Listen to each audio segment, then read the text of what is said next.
sekarang lagi panas terik ya, lagi terik-teriknya, nanti tiba-tiba saja bisa terjadi hujan dan bisa-bisa habis hujan deras langsung panas terik lagi, dan ini sangat tidak baik untuk ayam.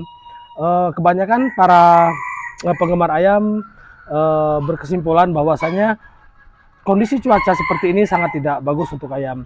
Sama halnya dengan treatment yang lain, treatment penggunaan jamu untuk ayam, tetapi ada yang lebih tepat terhadap jamu tersebut karena kita memasuki pancaroba. Apakah jamu tersebut baik digunakan dalam bentuk cairan ataupun jamu tersebut digunakan dalam bentuk padat yang dicampurkan dengan pakan. Nah, untuk kebaikan dan kekurangannya kita simak sebagai berikut. Selamat datang di Taji Api, selamat datang di rumah kita. Assalamualaikum warahmatullahi wabarakatuh, rekan sobi, rekan peternak, dan saudara-saudara Taji Api. Siang ini kita berada di kandang, kondisinya panas terik dan sangat cerah sekali. Tentu bagus sekali untuk ayam, tetapi ketika nanti hujan, itu juga tidak bagus untuk ayam. Nah, saya akan mengulas seperti halnya video saya yang lalu, ketika terlalu panas tidak baik, terlalu dingin juga atau hujan tidak terlalu baik, musim atau kondisi cuaca yang berubah dengan tiba-tiba juga tidak baik. Nah, siasat yang sudah kita bicarakan pada video sebelumnya akan kita ulas kembali, tetapi di video kali ini kita akan mengulas soal siasat jamu ya. Nah, bagaimana jamu yang baik dan pemberiannya terhadap ayam, apakah baik digunakan dalam bentuk cairan atau dicampurkan pada pakan. Oke, kita akan bahas keunggulannya dan kekurangannya. Sejatinya jamu atau obat-obatan herbal dari rempah-rempah dapur itu sangat baik sekali untuk ayam, menjaga kehangatan ayam, menjaga kesehatan ayam, dan mendukung metabolisme yang terjadi pada tubuh ayam. Sehingga di musim seperti ini, ayamnya bisa tetap kuat dan bisa tetap sehat. Nah, ada dua metode pemberian, yaitu pemberian jamu melalui cairan atau dicampurkan melalui minuman, atau metode pemberian jamu yang dicampurkan melalui makanan atau pemberian secara padat. Sebenarnya kedua metode ini sama bagusnya, tinggal kita sesuaikan saja terhadap kebutuhan kita. Oke, kita bahas dulu terhadap jamu yang dicampurkan kepada pakan.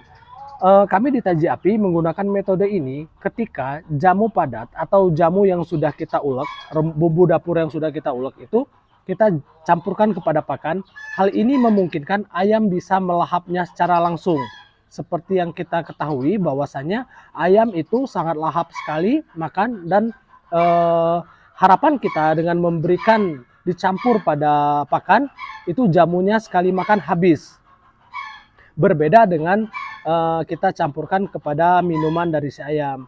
Tentu saja ayam kita ketahui tidak terlalu banyak minum, walaupun mereka minum tetapi tidak sekali habis seperti halnya pakan. Nah, di sini tentu jamu itu akan terendapkan. Jamu akan terendapkan dan jamunya juga tidak sekali habis dalam satu kali pemberian. Kawan-kawan bisa sesuaikan terhadap efektivitas metode mana yang paling cocok. Kalau memang untuk sifat jamu yang gampang rusak atau yang tidak diolah lagi, itu sebaiknya digunakan dalam bentuk campuran pakan. Mengingat campuran pakan ini sekali kita memberikan, itu jamunya ramuannya akan langsung habis sekali mereka makan, atau pemberian pakan mereka akan makan sampai habis, begitu biasanya.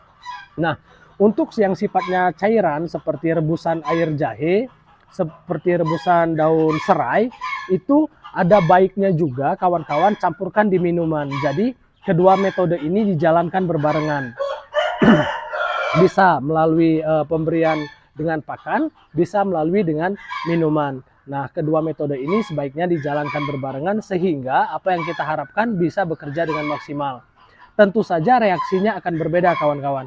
Untuk jamu yang bersifat padat yang kita campurkan pada makanan, itu biasanya saya dari ulekan kunyit, bawang putih, dan jahe itu saya ulek menjadi satu, dan nanti akan kita campurkan kepada pakan. Sedangkan yang bersifat cairan tadi itu rebusan, biasanya lebih bertahan lama, tidak jamur. Berbeda halnya dengan jamu yang bersifat padat atau kental, biasanya mereka akan jamuran. Nah, untuk menghindari jamur inilah sebaiknya kita berikan untuk sekali makan. Sekali makan mereka langsung habis. Artinya kita juga tidak mengundang jamur pada jamu yang kita berikan. Kalaupun ada jamur juga, saya pikir ini tidak terlalu berbahaya karena ini sifat dari oksidasi ketika mereka menghitam dan mereka akan tumbuh jamur. Sekali lagi, tinggal kawan-kawan sesuaikan yang mana yang metode mana yang menurut kawan-kawan yang paling efektif. Ketika kawan-kawan berharapan ingin memberikan jamunya dalam sekali pemberian langsung habis, maka kawan-kawan bisa menggabungkan atau mencampurkannya dengan makanan. Jika kawan-kawan ingin memberikannya secara bertahap, bisa digabungkan melalui minuman si ayam. Tentu di sini kembali lagi kepada sifat jamu yang akan kita berikan. Saya ulang lagi, sifat jamu yang berbahan dasar atau proses pembuatannya dengan ulekan ya, dengan cara dihaluskan, itu sebaiknya dicampurkan dengan makanan karena pertama tadi yaitu menghindari tumbuhnya jamur dan konsepnya hanya sekali pakai saja. Kalaupun kawan mau membuat untuk jangka waktu yang lama sebenarnya tidak masalah, tetapi kalau bisa jangan terlalu lama karena saya sudah pernah mencoba untuk jamu ayam yang bersifat dari bahan yang kita ulek itu kalau kita simpan terlalu lama ya itu tadi si jamunya akan berjamur. Terus yang kedua, sifat cairan itu tidak apa-apa disimpan di waktu yang lama, terlebih lagi ada teman-teman yang melakukan pengolahan fermentasi juga itu tidak masalah. Nanti ketika di pemberian air atau minum, maka si jamunya bisa kita berikan. Nah, kalau kami di Taji Api seperti yang saya ceritakan tadi, itu kita berikan secara berbarengan. Yang satu kita larutkan dengan minuman atau air, yang satu kita campurkan melalui makanan. Keuntungan dan kekurangannya sebenarnya sama-sama untung. Mengingat kualitas atau bahannya sendiri itu berbeda dengan tujuan yang berbeda pula. Kalau yang sifatnya air, biasanya kita akan mempertahankan kehangatan tubuh dari si ayam. Makanya tadi saya sudah berbicara, bahan yang kita gunakan itu rebusan air jahe dan rebusan serai. Jadi kita bertujuan mempertahankan kesehatan atau kehangatan dari tubuhnya. Sedangkan jamu yang bersifat ulekan, yang kita ulek maksud saya, itu kita akan mempertahankan atau mendukung metabolismenya dan mencegah datangnya penyakit karena sistemnya adalah penguatan kekebalan dari tubuh si ayam. Itu saja obrolan singkat kita pada video kali ini. Seperti biasanya, seperti yang sudah-sudah, segala metode, segala cara yang kami gunakan di Taji Api tidak untuk diperdebatkan. Jika ini menjadi sebuah manfaat, maka kami mengucapkan terima kasih banyak karena kami sudah berhasil memberikan manfaat kepada kawan-kawan semua. Jikapun ada kekurangan dari video ini, kami memohon maaf. Kami hanya bercerita tentang apa yang kami lakukan di Taji Api Farm. Demikian video singkat dari kami. Salam hangat membara. Assalamualaikum warahmatullahi wabarakatuh.